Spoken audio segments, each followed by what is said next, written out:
Bonsoir chers leaders, comment vous allez? J'espère que vous allez bien. Aujourd'hui, comme prévu, nous allons voir le résumé de la procédure budgétaire deuxième partie. Avant de commencer, n'oubliez pas de vous abonner à la page, liker la vidéo et laisser vos commentaires. En première position, nous avons les différentes décisions budgétaires. Les différentes décisions budgétaires, le budget primitif. C'est l'acte de prévision et d'autorisation des recettes et des dépenses. Il doit être sincère. Les décisions, modifications, permettent de tenir compte des changements intervenus en cours d'année, mais elles ne doivent pas modifier l'équilibre du budget primitif. Le budget supplémentaire.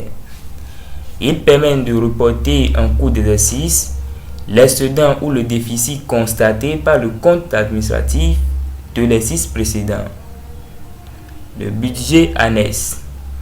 Il s'agit d'individualiser certaines opérations, mais les services en question ne disposent pas de la personnalité juridique.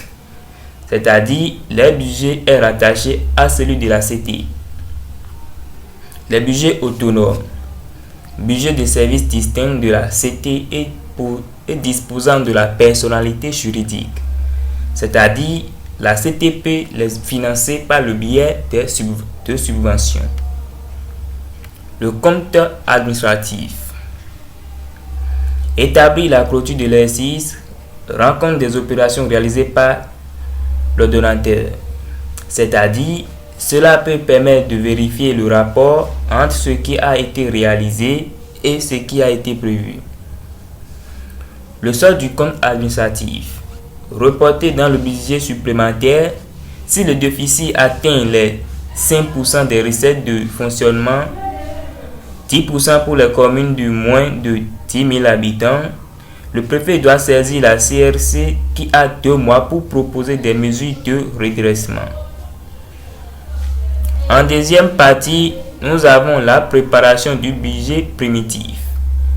Le budget primitif est proposé par l'exécutif et voté par l'Assemblée, qui participe à sa préparation via le DOP, qui doit intervenir dans les 2 mois précédant le vote du budget pour les communes et les départements, et dans 6 semaines pour les régions. Si un DOP n'a pas lieu, le budget primitif peut être annulé. Pour les régions, le comité économique et social régional émet un avis obligatoire sur les documents budgétaires.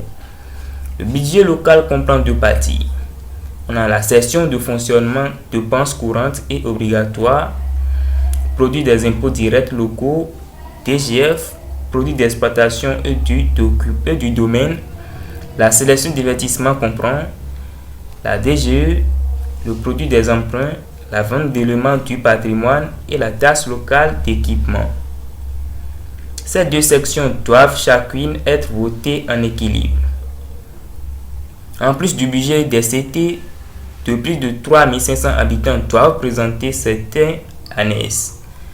Comme annexe, on a liste des subventions versées aux associations, tableau retraçant les emprunts garantis, une consolidation des BA et du budget principal, une synthèse des comptes administratifs des organismes de coopération, la présentation de certaines ratios financières, par exemple, on a produit des impôts par rapport à la population. L'ensemble de ces documents doivent être communiqués au moins 12 jours avant la première réunion aux membres des conseils. En troisième position, on a le vote des budgets locaux. Le budget est adopté par section, puis par chapitre et éventuellement par article. La date limite d'adoption est le 31 mars. S'agissant des communes comprises entre 3500 et 10 000 habitants, le vote se fait par nature des dépenses avec une présentation fonctionnelle. À la procédure d'inscription d'office. Le budget doit contenir l'inscription des crédits s'agissant des dépenses obligatoires. En cas de mission, le préfet ou le comptable public ou toute personne intéressée, un créancier peut saisir la CRC qui rend sa décision dans un délai d'1 mois. En cas de carence, Elle met en demeure la CT et procéder à l'inscription des dépenses obligatoires. En cas d'exécution, la CRC demande au préfet de procéder à l'inscription d'office des dépenses obligatoires. La procédure d'établissement d'office. Le budget primitif doit être transmis au préfet au plus tard 15 jours après la date limite d'adoption, afin que celui-ci procède au contrôle de légalité. Les budgets régionaux sont généralement adoptés au mois de janvier. 2 procédures ont été instituées. La première est une transposition au niveau régional. La seconde est la procédure d'élection des conseils régionaux. La procédure de redressement d'office. Les budgets locaux doivent respecter le principe de l'équilibre réel du budget. En cas de non-respect de ce principe, le préfet peut saisir la CRC qui a 30 jours pour constater le déséquilibre et proposer des solutions. La CT a 1 mois à compter de la présentation de ces solutions pour adopter un nouveau budget. En cas d'absence de nouvelles délibérations ou de délibérations insuffisantes, le budget est réglé et rendu exécutoire par le préfet.